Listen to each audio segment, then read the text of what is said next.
Hello everyone. आज का हमारा टॉपिक है मांग का नियम की व्याख्या करें। मांग वक्र का ढलान दाएं और नीचे की ओर क्यों होता है। उन परिस्थितियों का व्याख्या करें जिसमें मांग वक्र का ढलान ऊपर की ओर होता है। और इसी में एक और क्वेश्चन जुड़कर आ सकता है, मांग का नियम की व्याख्या करें और उसके अपवाद लिखें। ठीक है, अब बताते हैं मांग का नियम किसे कहते हैं। मांग का नियम यह बतलाता है कि अन्य बातें समान रहने पर किसी वस्तु की कीमत कम होने पर उसकी मांग बढ़ जाती है और कीमत बढ़ने पर उसकी मांग कम हो जाती है। अन्य बातें समान रहने पर उपभोक्ता की रुचि, फैशन व उसकी कीमत व उसकी आय सामान्य रहने पर। ठीक है, अब इसमें डेफिनेशन दे रखी है प्रोफेसर मार्शल के अनुसार, किसी वस्तु की कीमत कम हो जाने पर मांग की मात्रा बढ़ जाती है और कीमत के बढ़ जाने पर मांग की मात्रा में कमी आ जाती है। ठीक है, और अब है हमारे पास मांग के नियम की निम्नलिखित मान्यताएं। मांग का नियम कब कार्य करता है? संबंधित वस्तुओं की कीमत में परिवर्तन नहीं होना चाहिए, तभी मांग का नियम लागू होता है। उपभोक्ता की आय में कोई परिवर्तन नहीं होना चाहिए। उपभोक्ता की आय जिस प्रकार है वह सामान्य रहनी चाहिए। अगर उसमें कोई भी परिवर्तन आता है तो उसकी मांग में भी परिवर्तन आ सकता है। उपभोक्ता की रुचि व पसंद में भी परिवर्तन नहीं होना चाहिए। और अगर उपभोक्ता की रुचि किसी भी पदार्थ या कोई वस्तु में रुचि कम हो जाती है या उसको पसंद कम हो जाती है तो वह उसकी मांग नहीं कर पाएगा।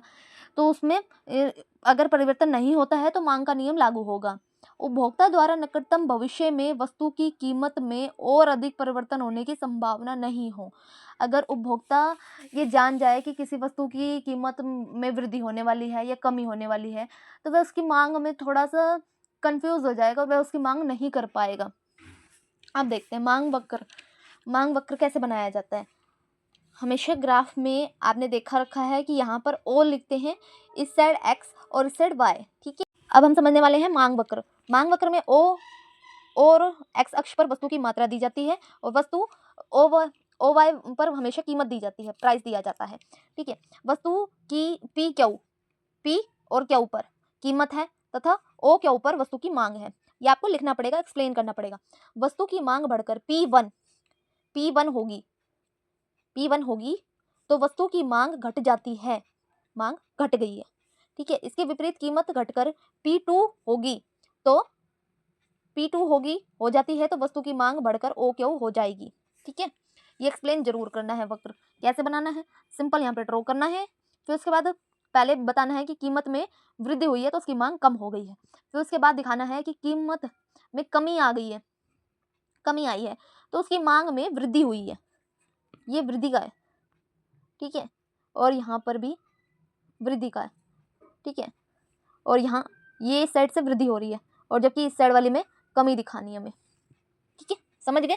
अब देखिए, मांग वक्र का ढलान ऋणात्मक होता है। क्यों ऋणात्मक होता है अब उसको हम समझेंगे। मांग वक्र का ढलान बाएं से दाएं की ओर ऋणात्मक होता है अथवा कीमत कम होने पर मांग बढ़ जाती है तथा कीमत बढ़ने पर मांग कम हो जाती है। मांग वक्र के नीचे की ओर झुक होने के मुख्य कारण निम्नलिखित हैं। सीमांत उपयोगिता ह्रास नियम। सीमांत उपयोगिता ह्रास नियम क्या है, क्या बतलाता है? सीमांत उपयोगिता ह्रास नियम उस तथ्य को बतलाता है जिसके द्वारा किसी भी वस्तु की सीमांत उपयोगिता घट जाती है तथा उस वस्तु की अधिक से अधिक इकाइयां खरीदना व उपभोग की जाती है। सीमांत उपभोक्ता मतलब किसी वस्तु की कीमत में ना तो वृद्धि हो रही है ना तो कमी हो रही है, पर उपभोक्ता उसकी मांग अधिक कर रहा है। क्यों मांग अधिक कर रहा है? अब मान लीजिए कि किसी को प्यास लग रही है, अगर उसको पानी नहीं मिल रहा है तो वो क्या चीजें रेफर करेगा। अब उसको शिकंजी दे दीजिए या कोई कोक दे दीजिए तो वह उसकी मांग अधिक करेगा ना, तो वो अधिक खरीदेगा। प्राइस इक्वल सीमांत उपयोगिता। ठीक है, नए व्यक्तियों का प्रवेश। कीमत कम होने पर नए व्यक्ति उस वस्तु का उपभोग प्रारंभ कर देते हैं। और मतलब मान लीजिए कि मार्केट के अंदर एक नई कंपनी ओपन हुई है। ठीक है, पुरानी कंपनी का प्रोडक्ट चल रहा है एक साबुन। ठीक है, अब उसकी कीमत में है ना एकदम से है ना अपन ग्रेज हुआ है, उसके प्राइस है ना बहुत ज्यादा बढ़ गए हैं। तो फिर एक नए फर्म की या बाजार की है ना प्रवेश होता है, जिसके कारण कीमत बढ़ने पर पुराने उपभोक्ता उस वस्तु का उपभोग करना त्याग कर देंगे। अब जो नई आई है उसकी तो प्राइस कम है ना, तो जो पहली वाली चल रहा है बाजार उसके उपभोक्ता उसे त्याग कर देंगे, उस वस्तु का उपभोग करना त्याग कर देंगे, के लिए विवश हो जाएंगे, क्योंकि कीमत बढ़ गई है इसी कारण। प्रतिस्थापनीय प्रभाव, प्रतिस्थापनीय प्रभाव से अभिप्राय यह है कि जब एक वस्तु की कीमत में दूसरे वस्तु की तुलना में परिवर्तन होता है तो कम कीमत वाली वस्तुओं को अधिक मात्रा तथा अधिक कीमत वाली वस्तुओं की कम मात्रा खरीदने की प्रेरणा मिलती है। मान लीजिए आप चाय और कॉफी को पसंद करते हैं। अगर आपका मन कर रहा है, आप चाय पीने के आदी हैं, परंतु एकदम से चाय और दूध की कीमत बढ़ जाती है, तो हम कॉफी बनाना रेफर करते हैं। वो होता है एक प्रतिस्थापन प्रभाव।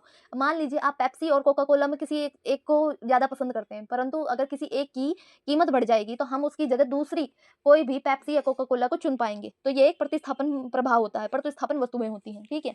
आय का प्रभाव, एक वस्तु की कीमत में होने वाले आय प्रभाव, एक वस्तु की कीमत में होने वाला परिवर्तन के कारण उपभोक्ता की वास्तविक आय में होने वाले परिवर्तन का वस्तु की मांग पर जो प्रभाव पड़ता है उसे आय प्रभाव कहा जाता है। किसी उपभोक्ता की आय में कोई परिवर्तन होता है, कम या अधिक होता है, तो वह वस्तु की मांग पर भी प्रभाव पड़ता है, तो उसी को ही आय का प्रभाव कहा जाता है।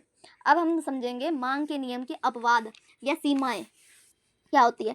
मांग के नियम के कुछ अपवाद भी हैं। इसका अर्थ यह हुआ कि कुछ वस्तुओं की कीमत अधिक होने पर उनका मांग बढ़ जाती है और कीमत कम होने पर उनकी मांग कम हो जाती है। इस स्थिति में मांग वक्र का ढलान ऋण पॉजिटिव हो जाता है।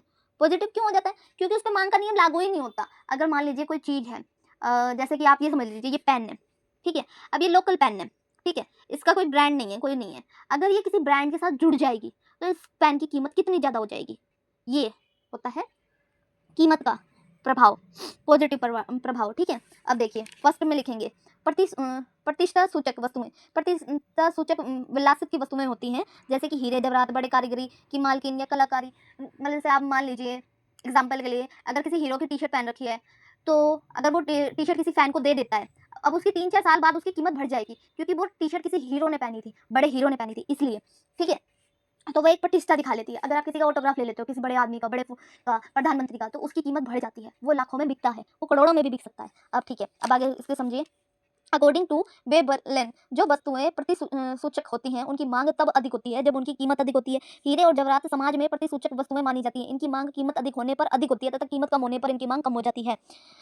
अब जब भी कोई नया आईफोन आता है, आईफोन एप्पल वाला, जब भी कोई नया आ रहा है तो उसकी मांग दिन पर दिन बढ़ती ही जा रही है, क्योंकि वो एक तरह की समाज में प्रतिष्ठा बना रहा है इंसान की, कि भाई देखो ये कितना अमीर हो रहा है, क्या ऐसी बातें। उसकी वजह से उनकी मांग अधिक होती है जितनी उनकी कीमत अधिक होती है। अगर उसकी मांग सिंपल सी हो जाए, अब नोकिया की मांग एकदम से घटी, क्यों घटी? क्योंकि हर किसी के हाथ में वही आ रहा था, इसलिए भी मांग घटी, और कुछ उसकी टेक्नोलॉजी की वजह से वो घटा। अब देखिए अज्ञानता, कई बार उपभोक्ता केवल अज्ञानता व भ्रम के कारण किसी वस्तु को नीची कीमत पर उसको कम महत्वपूर्ण समझता है और उसकी कम मात्रा खरीदता है, परंतु कीमत अधिक होने पर उसे अधिक महत्व देता है, वह उच्च कोटि का मानता है। मैंने अभी आपको एग्जाम्पल दिया कि ये पेन है, ये नोटबुक है। अगर ये किसी, अभी मैं इसे बेचने जाऊंगी तो ये मिनिमम कितने की बिक जाएगी? 30-40 की बिकेगी। और यही अगर किसी ब्रांड के साथ जुड़ जाएगी तो इसकी कीमत अधिक हो जाएगी। तो ये एक अज्ञानता है। हम लोग समझते हैं कि कोई ब्रांड के साथ जुड़ी हुई है तो भाई वो तो भैया पक्का ही अच्छी चीज़ होगी। जरूरी नहीं है कि जो बंदा आपको पसंद है, कोई हीरो हीरोइन पसंद है, अगर वो कोई अच्छी चीज़ का ब्रांड का यूज़ करते हुए ऐड दिखा रहा है, तो जरूरी नहीं है कि वो खुद भी यूज़ करता हो। ये एक अज्ञानता और मूर्खता का कारण बनता है, जिससे कुछ चीज़ों की मांग कीमत अधिक होने पर उसे अधिक खरीदा जाता है। फैशन में हाँस, फैशन में कमी मतलब क्या है? अभी क्या चल रही है? अभी सर्दियों का मौसम चल रहा है, अभी ऊन की कीमत बहुत अधिक होगी। क्यों अधिक होगी? क्योंकि फैशन चल रहा है, फैशन भी चल रहा है और उपयोगिता भी है इसकी, इसलिए।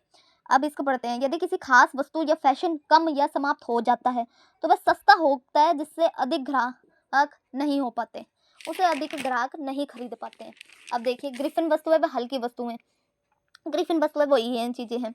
ग्रिफिन वस्तुएं वह वस्तुएं हैं जो उपभोक्ता को बहुत ही घटिया लगती हैं। ऐसी वस्तुओं को खरीदने की मजबूरी आय की कमी होने के कारण होती है। अर्थव्यवस्था में ग्रिफिन के अनुसार ऐसी घटिया वस्तुओं की जब कीमत कम होती है तो उनकी मांग भी कम हो जाती है।